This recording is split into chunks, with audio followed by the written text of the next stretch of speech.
Ah, what a room. This is where the master received his rents, administered his holdings, and held audiences. The audience, a time for dispensing justice, and determining suits, would begin at mid-morning. There was never any problem convening the petitioners and dignitaries. By custom, they'd all arrive at the mansion the very first thing in the morning. The fact is, my master didn't like to have to summon anyone. He required that they all be present just in case he needed them. Any dignitary who set himself apart and failed to show up for these audiences wouldn't hold his position long. During the suits and audiences, my master would usually remain silent, waiting. Shh. The sessions were full of periods of waiting and of silence. The master would speak separately to each of the parties, who'd whisper their arguments and complaints practically into his ear.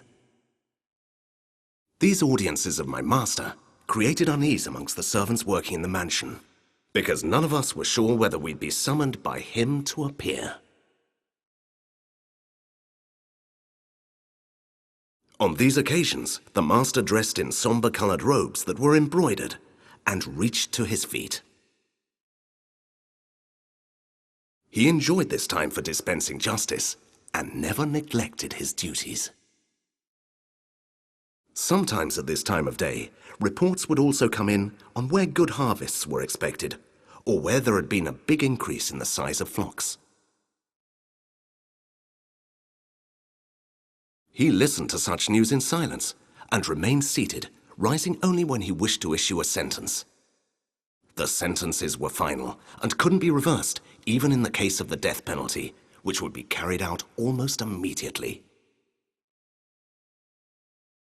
Most times, though, the master was benevolent, and might even order that the accused be given a few coins to reward him for having denounced a servant, or compensate him for some injustice. Sometimes his eyes were drawn to the mosaics.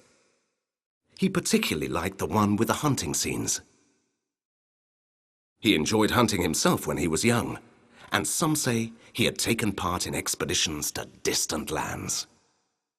He still loved hunting dogs and horses. And during the audiences, his gaze would sometimes fall idly on the mosaic, which would remind him of the days of his youth.